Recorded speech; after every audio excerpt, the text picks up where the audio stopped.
Says we are live. Let's take a look.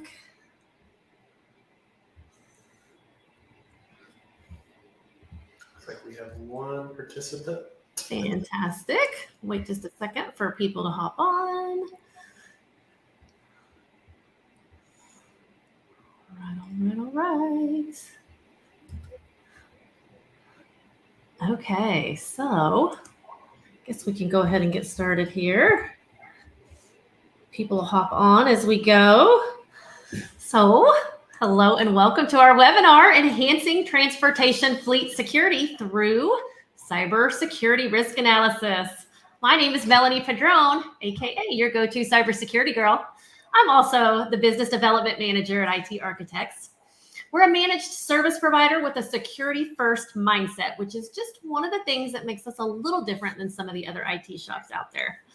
I like to say that our business is keeping your business safe and operating efficiently. Today, I'm joined by our resident cybersecurity super sleuth, Marcus Trachier. He's also our cybersecurity officer. How you doing today, Marcus? I'm doing great, Melanie. Thanks for asking. Fantastic. It's a great day to have a great day, huh? Absolutely. So it's a fact. Cyber attacks are increasing daily, and we're going to talk about risk and if you're prepared. From the most recent headlines about OrbCom and SDs to we pile a few years back, the transportation industry is now the 6th most targeted for cyber attacks. So let that sink in just a minute. We're going to get into all of this more in just a bit. But while we're waiting, if our attendees, if you'd like to drop a comment in the chat, I would love to know, like, where are you joining from and what do you hope to learn from today's webinar? That'll be so helpful.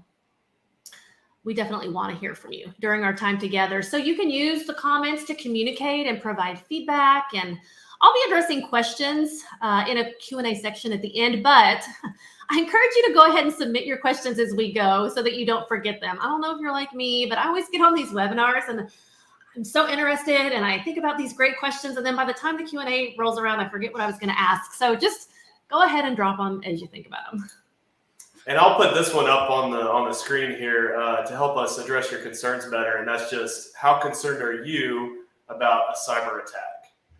That's a great question. Very much so, somewhat, or not at all.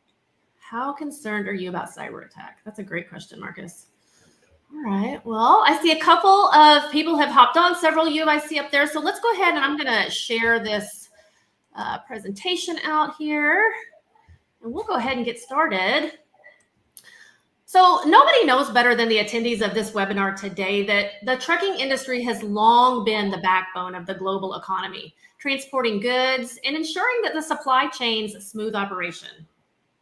However, in an increasingly digital world, the trucking industry faces a growing threat that can't be ignored, and that is cybersecurity risk. As technology becomes more integrated into the industry, the need for cybersecurity measures becomes critical. And that's why we've created this industry-wide educational training event. All right, so why are you here today? We talk a lot about the benefits of risk assessment in general, but this webinar today is tailored to transportation companies located in the United States and Canada. The IT Architects team has also been busy attending various conventions and expos, so you may have even met one of us in person recently. You could also be in an industry that supports transportation, and we connected on one of the socials because we've been very active in our efforts to educate and communicate all the different events that have been happening in the cyber world. It's possible you have an IT department and you may even have cyber insurance, but at the end of the day, you're just not sure if that's enough. And I'll tell you, that's a valid question. Cybersecurity is a growing issue. And like all of us, you just want to make sure your business is protected and this most vital of industries is protected as well. Regardless of why you're here, we're so glad. And we want to extend a warm welcome to everyone. All right, so who are we? We're cybersecurity evangelists, and I say that with a wink because our job is to tell the truth about what's happening in the cyber world And that's usually not a pretty picture, especially recently because things have changed so much and cyber attacks are way up. Our team is no stranger to the world of IT and cybersecurity. We have over 2 decades of experience in the field. And it all started back when our founder, Derek Bayon, attended a military job fair and had a conversation with Perot Systems. It ended up being the only job he applied for that day, and he landed it. But after 3 or 4 years of honing his technical skills, that entrepreneurial bug bit him. And in 2005, he opened DFW Techs, specializing in computer repairs and IT services. Now, fast forward to about 2013, and we evolved into IT architects with a shifted focus on managed services and cybersecurity.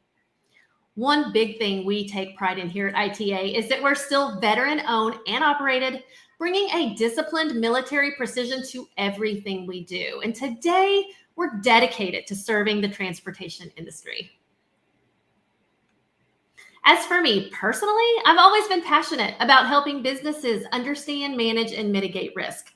The first part of my career I spent in insurance, helping businesses recover reactively after a loss. And now I'm helping businesses proactively avoid loss with cybersecurity. But it's also personal for me. I come from a long line of entrepreneurs. My grandfather came out of World War II and opened a candy and tobacco company, which was my family's small business. I also work for a small business. Small businesses are the heartbeat of America. They are what makes America great. It's the literal American dream to own a small business. And that's why at IT Architects, we say with sincerity that our business is protecting your business. It's why we get out of bed in the morning, and it really does matter to us. So, Marcus, I know your family owns a small business too, don't they? Yeah, my father, he's owned several businesses, in fact. And so obviously protecting small businesses, helping small businesses hits close to home for me as well. And very passionate about that.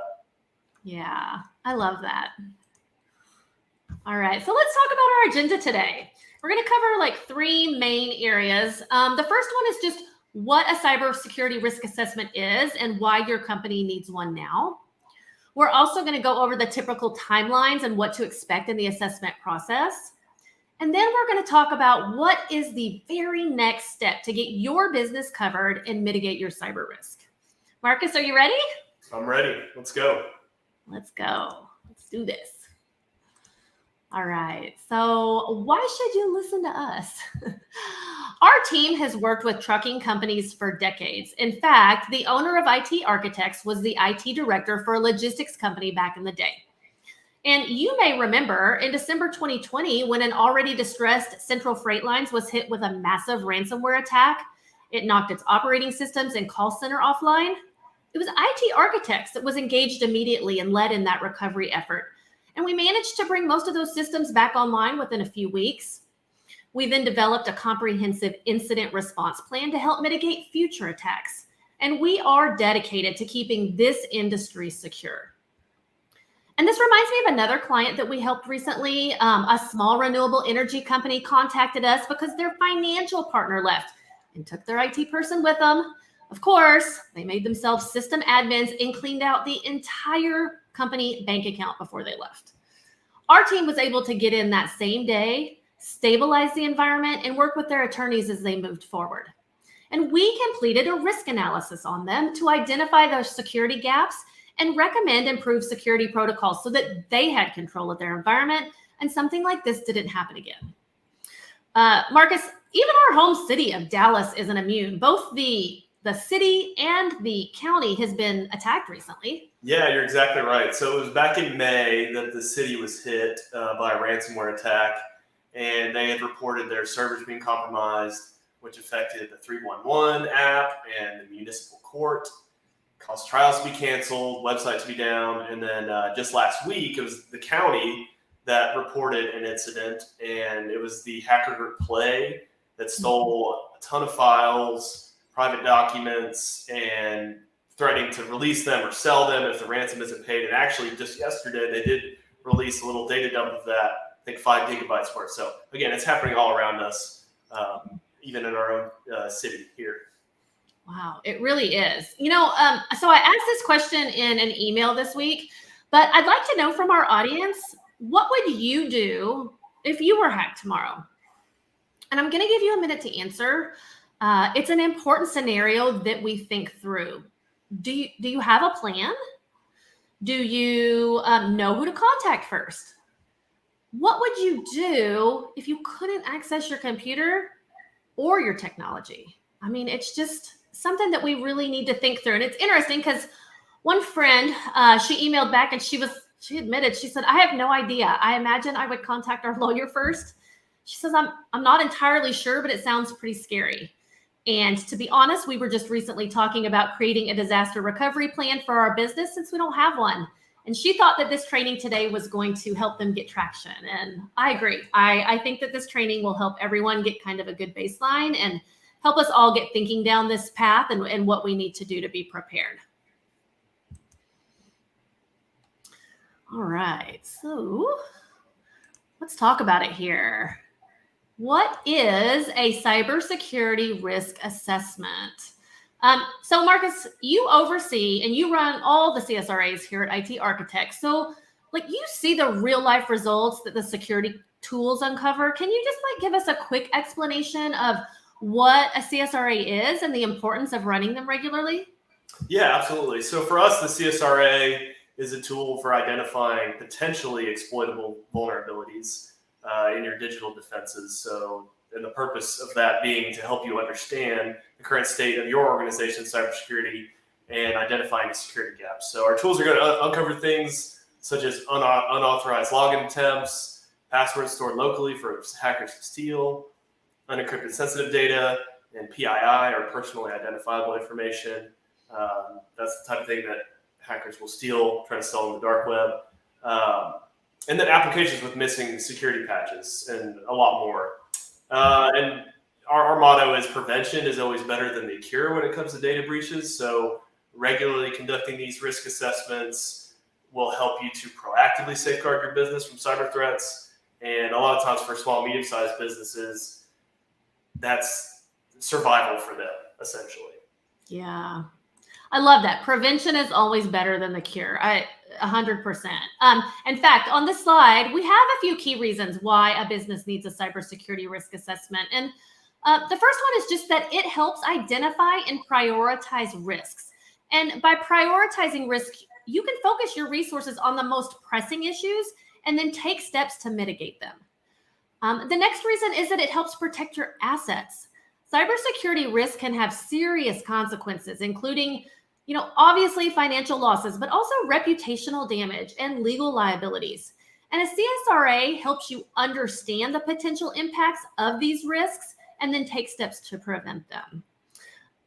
Also, complying with regulations. Many industries have specific cybersecurity regulations in place, such as HIPAA for healthcare and the new FTC safeguards, which apply to non-banking financial institutions, including truck dealerships. So I know that this is for trucking and transportation. So truck dealerships, listen up. A risk assessment helps ensure compliancy with these regulations so that you can avoid costly fines and penalties. And we're going to talk more about those fines and penalties in just a minute. Lastly, a CSRA is going to help you improve your efficiency. Regular assessments help you identify and address potential vulnerabilities before they become major issues. And this can help you avoid costly downtime and improve the efficiency of your operations. All right, let's get into the framework here. So I like to think of a CSRA as a baseline for protecting 4 key areas: your people, your process, your technology, and your data. It's like a snapshot of an organization's strengths and weaknesses. And as Marcus mentioned, it does things like identify potential threats and gaps in defenses. It measures risk, and then it prioritizes security efforts so you know where to focus your efforts first. Now, after those initial actions are taken, continuous monitoring and reassessments are essential to ensure the baseline remains current and effective against ongoing threats, because we know things are constantly changing. The criminals don't sleep, and their attacks are becoming more sophisticated every day. So before we go any further, I want to know in the comments, what do you think the biggest risk to your business is? Would you say people, process, technology, or data? It's always super interesting for me to see like what people think, where they think their biggest risk is. We'll give everybody just a minute here.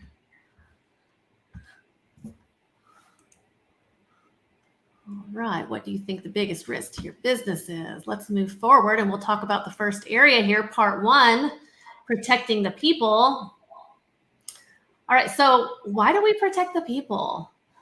I'll tell you that people are your ultimate wild card and your number 1 risk because you can't control what they do. You can't control what they open, you can't control what they click on, and you can't control where they send their credentials. It is a fact that 90% of all cybersecurity breaches are due to human error. And part of what we do here at IT Architects is support your entire organization with staff education for your people. This includes helping you craft like password policies and security procedures for your team. Things like training users not to open emails from unknown sources, not to click untrusted links or email attaches without verifying their authenticity, and then never ever storing passwords in browsers. I mean, I know it is just so easy to click yes when Chrome or Edge pops up with that little dialog box that says, would you like to save this password for next time? For years, I was guilty of it myself, but the answer is no. It's always no. And, Marcus, I know this is a hot topic. We talk about it regularly in our weekly cybersecurity corner chats. Can you help us understand why we don't store passwords? It's just so darn convenient. I know it is so convenient. And I mean, so the reason is browsers are not specifically designed as password managers. Obviously, they're built for browsing the internet, and it's that convenience factor that they added to password management. But their primary focus is not password protection. So those browser stored passwords are more vulnerable to theft if someone were to access that machine, because they can just be exfiltrated or they're stored locally on that machine, so they're very easy to access if a hacker were to get on there. So that's why we always recommend password managers. Again, it's training the users, it's giving them the proper tools to utilize a password manager that is built for password protection. Gotcha. Thanks. That's so helpful because, gosh, I just want the convenience of it all. Another thing we do, though, are periodic phishing campaigns where we send out emails that simulate a cyber criminal trying to get your employees to open and click on a link. And then what we can do is we provide you with that information so that you know exactly where and who your areas of vulnerability are. And we do this because 94% of attacks are delivered via email. 94%. All right. So, God, this really hit home for me recently. I read it in an article somewhere.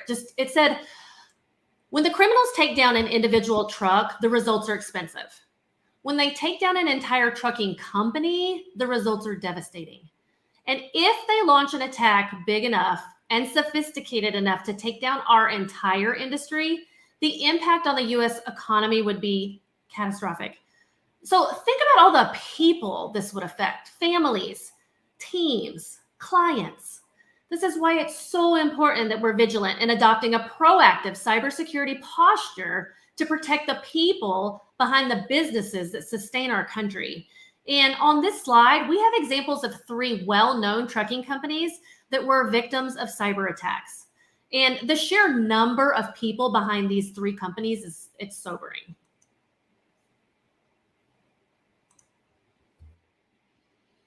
All right, let's move on to part 2, protecting the process. A CSRA protects processes by finding weaknesses in day-to-day activities and making them more secure. Marcus, now, can you help us understand how a risk assessment protects process? Yeah, so it's going to look at all the things that the company does regularly, how they handle information, who can access that information, looks for issues, and then it looks for issues or problems in these processes, like what could go wrong, what you could do better, and then we're also going to look at what could happen if these problems are fixed, which helps decide which issues are most important, basically prioritize those issues, and then finally make a plan to fix the problems. And over time, keep an eye on those things to make sure they stay secure. Gotcha. Thank you for that. All right. So we just learned that almost 90% of data breaches are due to human error, which brings to mind something an insurance colleague shared with me recently. One of his clients filed a cyber insurance claim because the CEO's administrative assistant received an email and had been tricked into wiring $800,000 to a criminal. Now, I know that sounds extreme, but this was a company that did a lot of philanthropic work, so it wasn't unusual for them to send money to various nonprofits. And in this specific case, the criminal had breached their email system several months before and just sat there, observing the behavior and the communication between the CEO and his staff. Then at the opportune time, the criminal imitated the CEO, sending instructions to the administrative assistant, and she did exactly as she was told to do.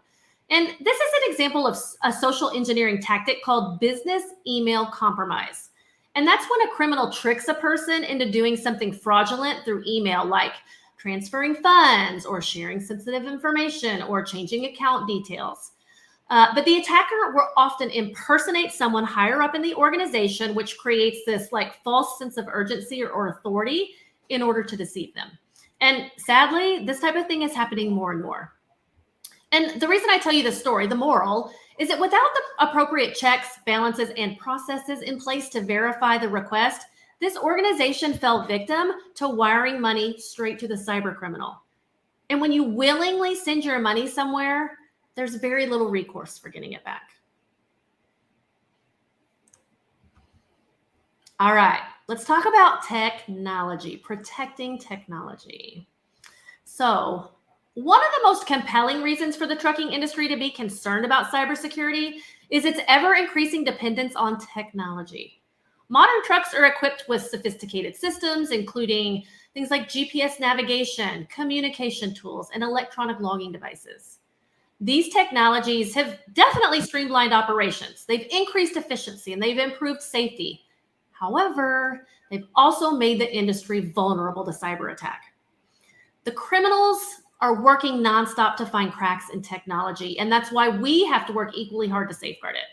Marcus, can you talk to us about how a CSRA keeps an organization's technology safe? Yeah, so the CSRA is going to help keep technology safe by looking at all the different types of technology a company uses: computers, tablets, software, web applications, to find any issues or weaknesses or vulnerabilities in that case. And it thinks about what could go wrong if these issues aren't fixed, like losing data, getting hacked, suggests ways to make technology more secure, such as updating software, using strong passwords, and also provides a means to keep an eye on the technology and make sure it stays safe over time.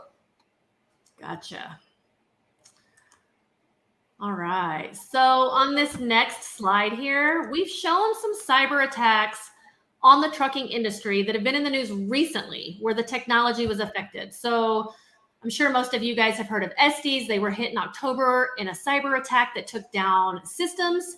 It limited visibility into their operations. It shut down point of sale, and it prevented new shipments. And the company was forced to then rely on manual processes, which in and of themselves are prone to error. And then OrbCom as well. The OrbCom ransomware attack is another example of an attack on a company's technology. In this incident, service outages prevented the trucking company from managing their fleets, and customers reported that they couldn't track their inventory or use ELD devices, which forced the truckers to switch back to paper logs. And, it's because of its reliance on these emerging technologies that the transportation industry is a prime target for cyber attacks. In fact, I mentioned earlier, it's now the 6th most targeted vertical. And, while these technologies offer numerous benefits, no doubt, they also introduce new vulnerabilities if not properly secured.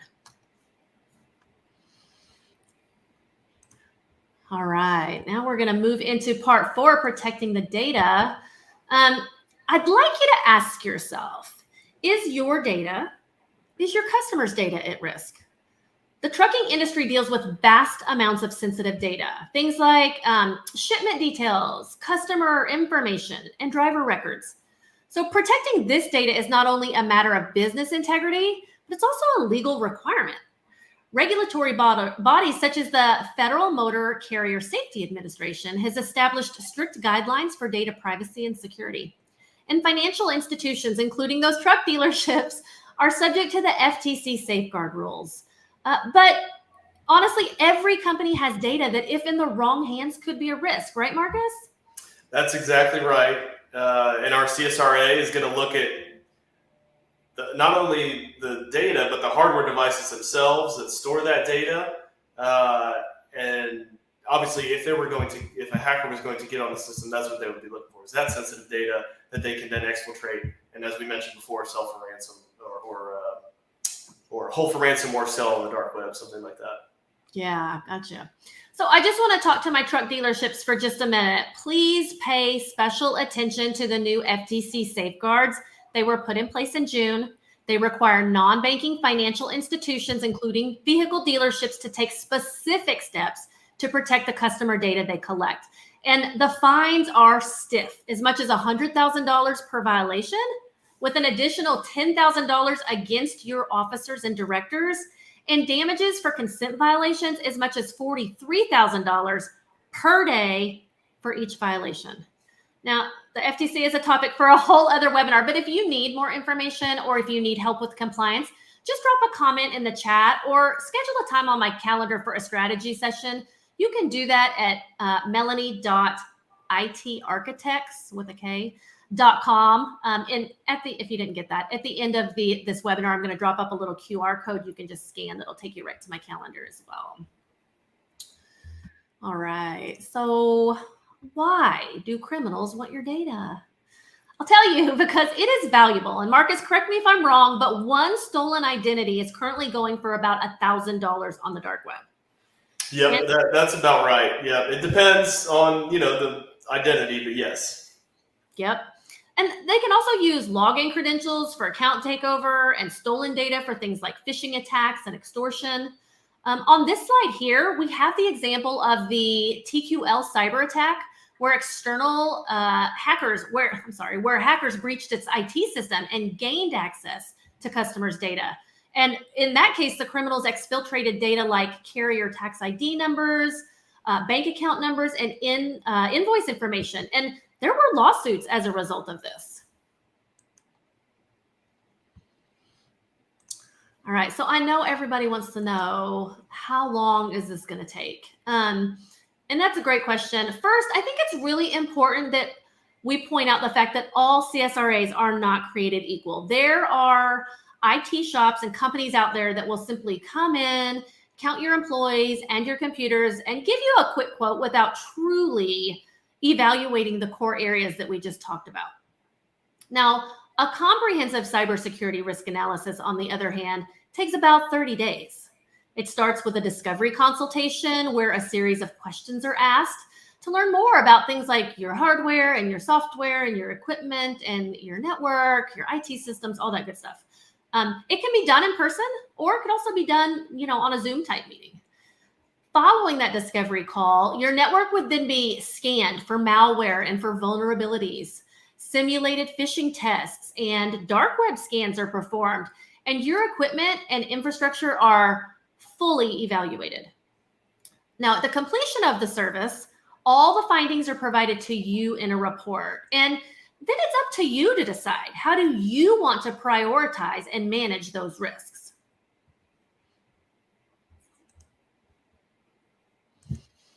All right, here's the thing though. I want to pause for just a moment, and I want to talk about how cybersecurity and cyber insurance work together. So, my background is insurance, and I'll tell you that cyber insurance will not cover you if you fail to implement the proper cybersecurity to mitigate your risk. As I mentioned in the beginning, I worked in the insurance industry for like 2 decades, and I still regularly meet with my insurance colleagues. And here's what they tell me. Insurance premiums and deductibles have gone up. Exclusions and sublimits have increased. And that's because insurance companies must charge a premium equal to the risk.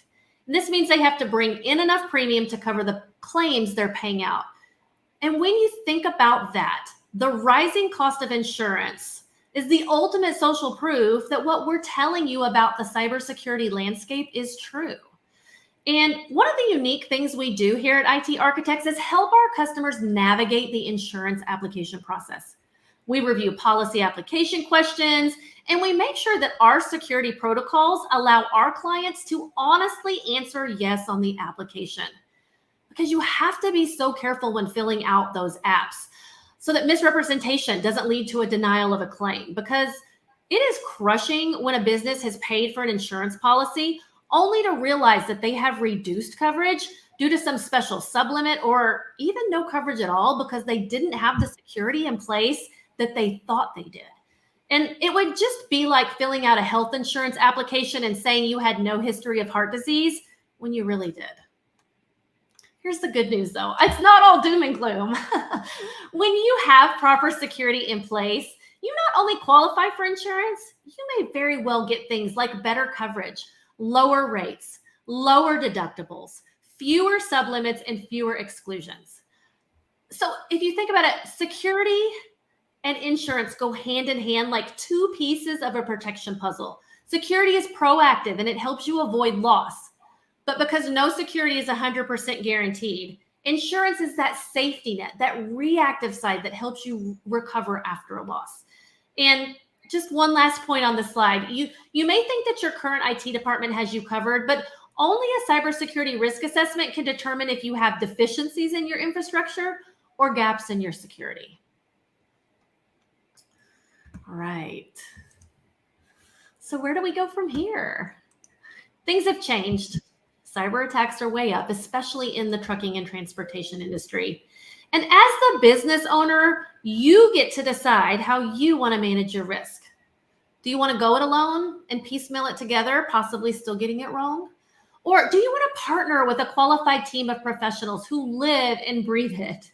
Because we want to help you. And on the next slide, there's going to be a QR code where you can scan and just schedule a free security strategy session. It really only takes about 20 minutes to just get you pointed in the right direction and then a plan of action for moving forward. You really have nothing to lose and a whole lot to gain.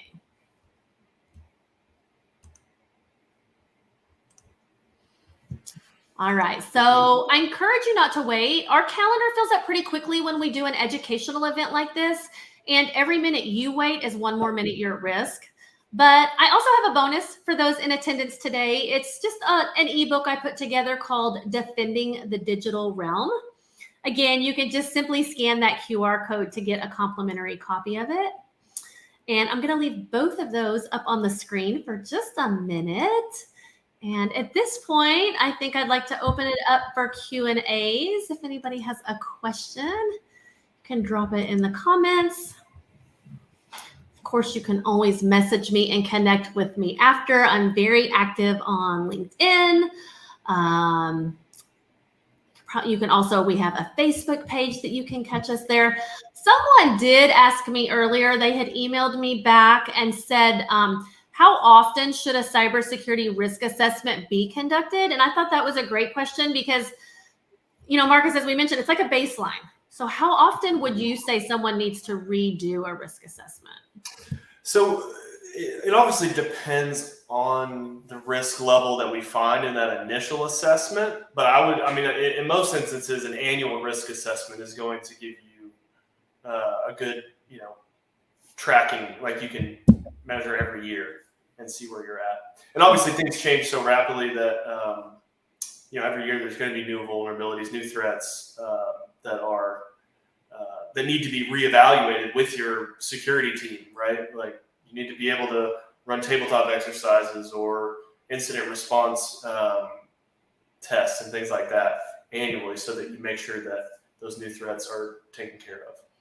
Yeah. And I would think that as, phishing campaigns are run, you kind of get a gauge of, how educated is your team? How educated are your people? Because we know they're your biggest risk. And so then we can tailor some of that employee educational security awareness kind of around, what the company looks like.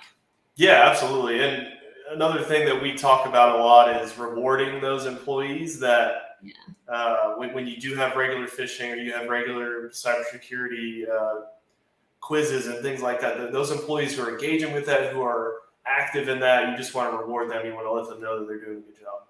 Yeah, good deal. All right. Well, I think we've just about come to the end of our webinar today. I appreciate everyone for hopping on. Thank you so much.